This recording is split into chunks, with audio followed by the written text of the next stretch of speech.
Hey guys, happy Monday. I am filming this and gonna just upload it, no edits, because I wanted to post a video for today because I didn't post anything over the weekend. And let me explain. You guys, I was excited to go to the boys' to the boys' football game on Friday. We were playing one of our local rivals, and currently we are undefeated. And I know at this point that every school that we play from last week on, their main goal is going to be to defeat us.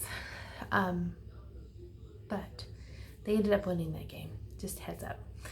But right as I was dropping them off to start prepping for the game, start getting dressed, go to team meeting and all that good stuff, I had gotten a call from my mother, and my stepfather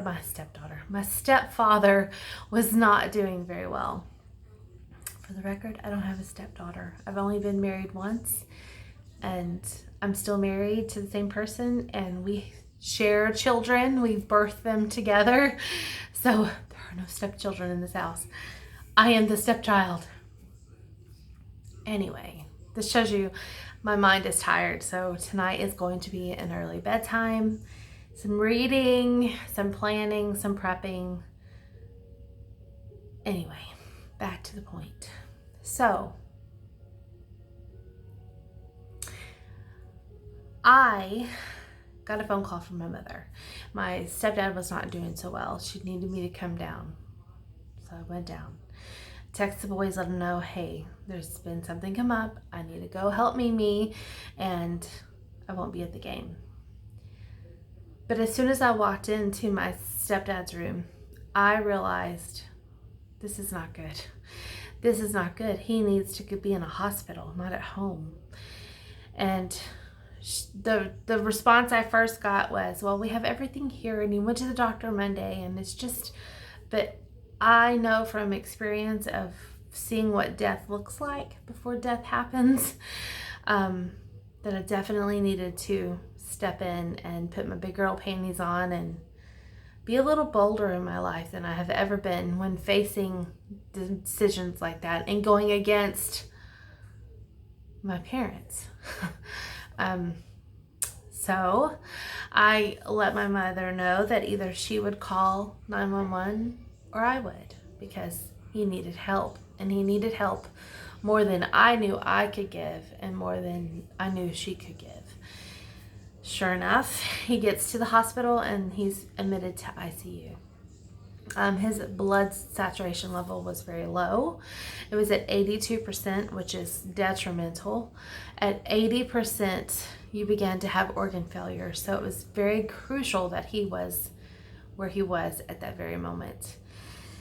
A lot of signs and symptoms, as I learned them, I shared with her, and she said, yep, he had that. Yep, he had that. So I'm glad that I shared that, because now she knows what to watch for again. But he had a rapid heart rate that they couldn't seem to catch under control. They were able to begin to work on the oxygen saturation level and get it back up, but the heart rate wouldn't. I mean, it was just so high. And come to find out, after many tests, he had a staph infection in his blood. Basically, he's sepsis. So they were able to begin starting on the right antibiotic, and that was Friday. Saturday, they discovered the infection, and by Saturday night, they figured out exactly what it was and began the IV antibiotics, exactly what he needed. Kept tweaking the medications to make sure that everything was beginning to work and flow. And Sunday, I get a phone call that they were worried about my mom, that I needed to come up there and try to convince her to go home and rest. So after dinner, they called and I left immediately, and I went up there, but she looked much better than she did on Friday, and my dad looked a lot better than he did on Friday as well. He was coherent, he was alert, he was able to kind of hold a conversation. If he got to talking about something too long, he kind of forgot what he was talking about, but that's kind of normal as your body gets back into flow. So I wasn't too worried about that. I ended up leaving. She stayed at the hospital. She did not go home. They cannot force her to leave. She had a doctor's appointment today, so she was going to go attend to that, and I haven't heard anything else. So I'm just going to let it be. I'm sure it's overwhelming, and I'm going to let things just be and get updates as I get updates. But I'm tired. I'm very tired. Over the weekend, however, we had some pretty fun family moments here under the house, so that was nice. And I don't ever want to pull out a camera when I know that I could be experiencing some joy and some moments with my family that, in olden days, yes, you wanted them on film, but they're private moments, and I don't need those on film to remember because they meant a lot to me. We had a fabulous Saturday and fabulous Sunday, so we had a good family weekend, and it was exactly what I needed. Saturday, I was able to recoup because Friday, honestly, I had gotten up at 4:30 that morning. My husband had to work, so I was up at regular time instead of a later time on a Friday. Sorry, I'm watching for him because he's working late today. So I was up at 4:30, and I got back home at 11:15ish, and the boys came in not long after me from the football game, the haunted house, and going out to eat. And I tried my hardest just to stay awake because I thought if I just stay awake, I can prep Joel's breakfast and lunch and get him out the door and then just crash for a little bit. But I didn't even make it. I made it to like probably about 45 minutes before he was going to wake up, and I just couldn't. So I put everything together and kind of left him a note. And Saturday I made it up to him by making some seafood gumbo. I was going to film that for you guys, but I did not because I don't know if I want to share my recipe. He loves it, and it's one of those things that is easy. I might share it next time I make it. It'll give me a reason to make it again, which he loves. And I don't eat it because I'm allergic to shellfish, so there you go. And we always make gumbo with shrimp and oysters because that's what his favorite is. So that is my update from the weekend.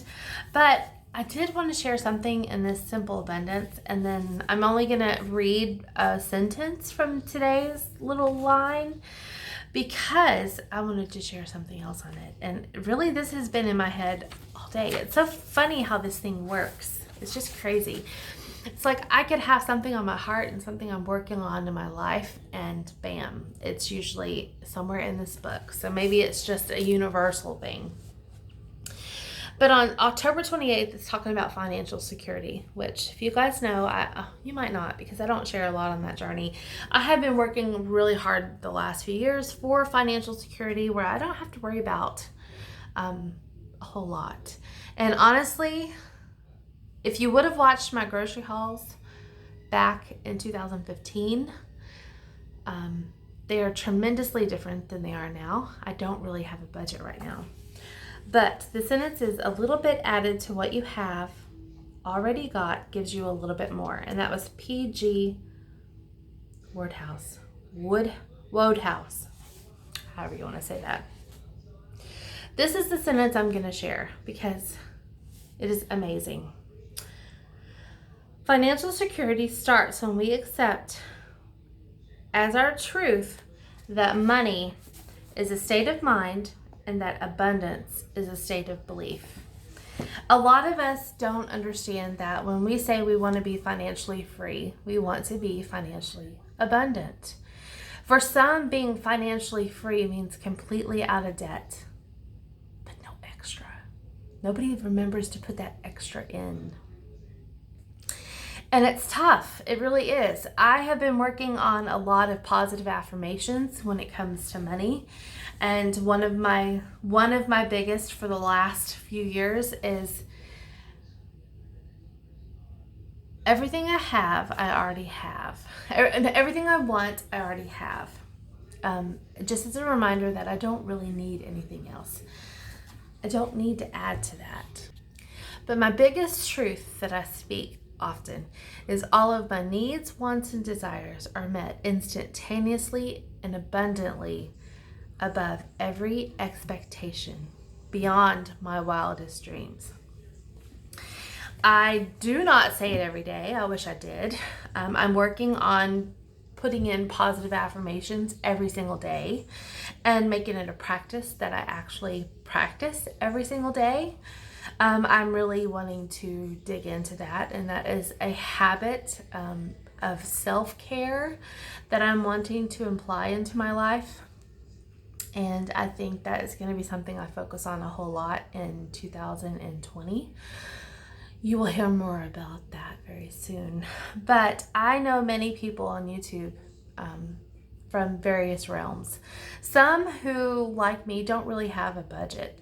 And it's nice. Now, don't get me wrong. When I say I don't have a budget, it doesn't mean I just go blow money when I want to go blow money. It means simply that I don't have a need that's not covered.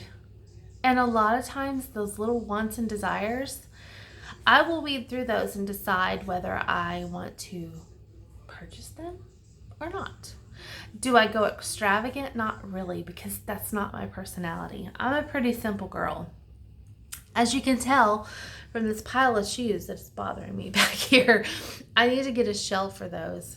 I used to put just down a mat, and it used to just be my flip-flops, my husband's work boots, or tennis shoes, sometimes both.